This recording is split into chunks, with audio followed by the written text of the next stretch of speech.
Il-kumpanija Seamless hija waħda minn negozji Maltin li qed ikunu affettwati direttament mis-sitwazzjoni fil-Libja.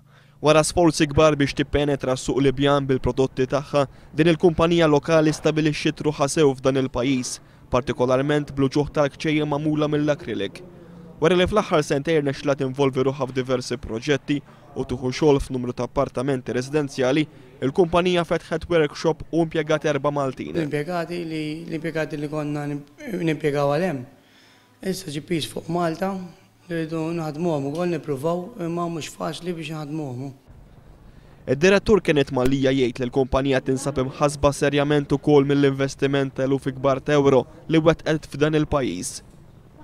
Sempliċi waħda mill-ikbar problema li għandna investejna ħafna flus hemmhekk, hemm kollox rieqed u dejjem nittamaw li kollox jibqa' kif ħallejna. Ġana l-iktar biża li għandna li forsi ħada bida kien hemm iktar inkwiet ġo tripli u jisirquna jew waqqawna l-bini ċaġek. Mhumiex biss il-ħaddiema u l-investiment li qed iħassbu lill-kumpanija Maltija, imma wkoll il-ħbieb u l-kollegi Libjani fuq ix-xogħol li kellhom joħorġu minn djarhom u jsibu kien fl-imħażen tal-kumpanija. Fimni saqsejt jekk m'għandhomx ikel ukoll, issa qal li bħal ikel hemm il-prezz tal-ikel kollu xogħla doppju u iktar, biex ovvjament naqsu ħafna riżorsi. Kenneth Mallija esprima tama li s-sitwazzjoni fil-Libja tikkalma u jerġa' jsir pajjiż li fih jista' jsir investiment. Jien naħseb li xi darba oħra rridu nerġgħu nibdew hemmhekk. Naħseb hemm ħafna tul ta' żmien.